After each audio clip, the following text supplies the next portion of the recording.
Hello friends, this is Pritam Jha and you're watching M planner. Friends, आज हम लोग यहाँ पर डिस्कस करेंगे सीडीपी के कुछ इंपॉर्टेंट क्वेश्चंस को। ठीक है, तो चलिए आज का ये टेस्ट शुरू करते हैं। फ्रेंड्स, हमने यहाँ पर 10 क्वेश्चंस लिया है।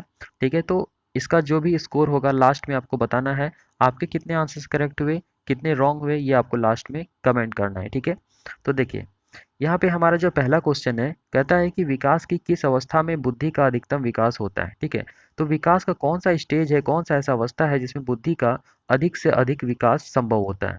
ठीक है, तो बाल्यावस्था है या फिर शैशवावस्था है या किशोरावस्था या फिर प्रौढ़ावस्था है। ठीक है, तो देखिए यहाँ पे आपको अपना आंसर मैच करना है। ठीक है, तो देखिए बालक का जो बुद्धि होता है उसका सबसे अधिक किस स्टेज में विकास होता है, तो यह हो जाएगा किशोरावस्था में। ठीक है, किसमें, तो किशोरावस्था में। चलते हैं नेक्स्ट क्वेश्चन पे। शिशु का अधिकांश व्यवहार आधारित होता है। ठीक है, तो जो शिशु होता है इसका अधिकांश व्यवहार किस पर आधारित होता है, मूल प्रवृत्ति पर, नैतिकता पर, वास्तविकता पर या फिर ध्यान पर। ठीक है, तो शिशु का जो अधिकांश व्यवहार आधारित होता है यह होता है मूल प्रवृत्ति पर। ठीक है, आई होप कि आपका भी फर्स्ट आंसर आया होगा। ठीक है, अगर आपको लगता है कि और भी टाइम चाहिए आपको सोचने के लिए तो वीडियो को आप पॉज कर सकते हैं। ठीक है, चलिए देखते हैं नेक्स्ट क्वेश्चन।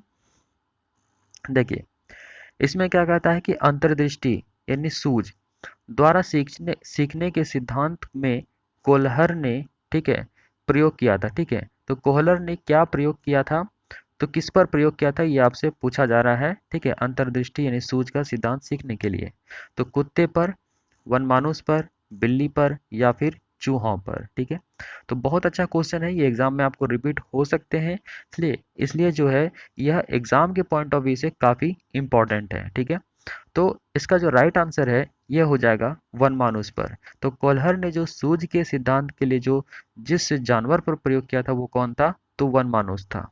ठीक है, चलिए नेक्स्ट क्वेश्चन हमारा है कि यह आवश्यक नहीं है कि उच्च बुद्धि लब्धि वाले बच्चे जो है में डैश भी उच्च होंगे। ठीक है, तो यह जरूरी नहीं कि जिनका आईक्यू ज़्यादा होता है, ठीक है, तो उनका क्या ज़्यादा होगा, तो सृजनशीलता, अध्ययन, विश्लेषण करने या फिर अच्छे अंक प्राप्त करने। ठीक है, तो देखिए जो आईक्यू होता है, ठीक है, तो जिनका ज़्यादा होगा ऑब्वियस है कि माइंड का ज़्यादा तेज होगा। ठीक है, तो देखिए सृजनशीलता जो यहाँ पर ये देख रहे हैं आप, क्रिएटिविटी जो होता है, तो क्रिएटिविटी के लिए अधिक बुद्धि होनी चाहिए, लेकिन ज़रूरी नहीं कि जिनका आईक्यू ज़्यादा होगा वो क्रिएटिव ही होगा। ठीक है, वो अध्ययन में अच्छा होगा या विश्लेषण करने में अच्छा होगा या अच्छा अंक वो प्राप्त कर सकता है, लेकिन ज़रूरी नहीं है कि वो जो है सृजनशील ही होगा।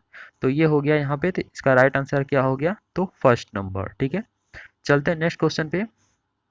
फ्रेंड्स, आप लोग अगर फर्स्ट टाइम विजिट किए हैं चैनल पे तो इसको सब्सक्राइब करना बिल्कुल मत भूलिएगा, क्योंकि यहाँ पे रेगुलर टेस्ट सीरीज होता रहता है, और बेल आइकन जरूर प्रेस कर लीजिएगा। इससे क्या होगा कि आपको नोटिफिकेशन समय पे मिलता रहेगा। और हाँ, वीडियो अगर पसंद आ रहा हो तो लाइक जरूर कीजिएगा।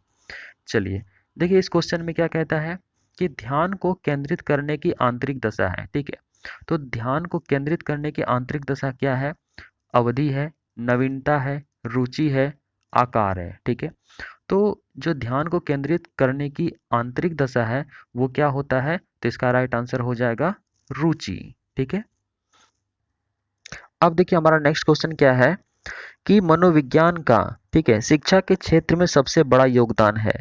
तो मनोविज्ञान का जो शिक्षा के क्षेत्र में है सबसे बड़ा योगदान जो है वो क्या है, किसका है, तो विषय केंद्रित शिक्षा का, शिक्षक केंद्रित शिक्षा का, क्रिया केंद्रित शिक्षा का या फिर बाल केंद्रित शिक्षा का। ठीक है, तो ये आप लोग परिचित होंगे, ऑब्वियस है। ठीक है, कि बाल केंद्रित शिक्षा जो है यह मनोविज्ञान में जो है शिक्षा के क्षेत्र में जो है बहुत ही इंपॉर्टेंट है। ठीक है, तो इसका राइट आंसर क्या हो गया, तो बाल केंद्रित शिक्षा, जिसमें कि बालक को प्रायोरिटी दिया जाता है, यानी बालक को फोकस किया जाता है और उसी के अकॉर्डिंग जो है करिकुलम आपको आपका जो है तैयार किया जाता है। ठीक है, इसमें मतलब बालक का खास ख्याल रखा जाता है। और शिक्षक केंद्रित शिक्षा क्या होता है कि शिक्षक इसमें डोमिनेंट होता है, यानी कि शिक्षक अपने अकॉर्डिंग जो है स्टूडेंट्स को पढ़ाता है। ठीक है, तो ये हो गया दोनों में डिफरेंस, तो यहाँ पे हमारा राइट आंसर क्या हो गया, तो 4 नंबर। चलते हैं नेक्स्ट क्वेश्चन पे।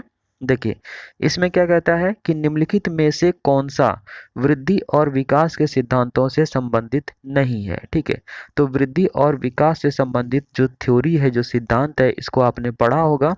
तो इसका जो है किससे रिलेशन यहाँ पे नहीं है आपको बताना है, ठीक है। तो आप लोग फ्रेंड्स नहीं पे जरूर फोकस कीजिएगा, क्योंकि जनरली क्या होता है एग्जाम में कि आप लोग नहीं को नहीं पढ़ते हैं और आपका जो है आंसर रॉन्ग हो जाता है, ठीक है।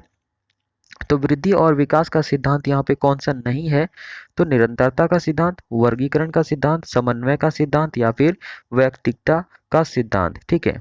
तो देखिए वृद्धि और विकास का सिद्धांत जो है किससे रिलेशन नहीं है, तो यहाँ पे आपको एक चीज निगेटिव वर्ड दिखाई दे रहा होगा, और वो कौन सा है, क्लासिफिकेशन यानी कि वर्गीकरण, ठीक है। तो बच्चों में जो है वर्गीकरण नहीं करना चाहिए, क्लासिफिकेशन नहीं करना चाहिए। इससे क्या होता है कि बच्चों में निगेटिविटी आता है, ठीक है, और उनका शिक्षण अधिगम जो प्रक्रिया ये प्रभावित होता है, ठीक है। तो यहाँ पे क्या होगा इसका राइट आंसर, तो सेकेंड नंबर। बाकी आपका निरंतरता का सिद्धांत आएगा वृद्धि और विकास का सिद्धांत में, समन्वय यानी कोऑर्डिनेशन का सिद्धांत भी आएगा, ठीक है, और व्यक्तिगतता का सिद्धांत भी आएगा, ठीक है। तो यहाँ पे क्या नहीं आना चाहिए, तो वर्गीकरण यानी क्लासिफिकेशन की बात जहां भी आएगी वो निगेटिव होता है, और उसको आप निगेटिव के रूप में ही लेके चलेंगे, ठीक है। चलिए बहुत बढ़िया, आई होप कि आपका भी ये सही हुआ होगा। चलते हैं नेक्स्ट क्वेश्चन पे। देखिए इसमें क्या कहता है कि कक्षा शिक्षण में पाठ प्रस्तावना सोपान सीखने के किस नियम पर आधारित है, ठीक है।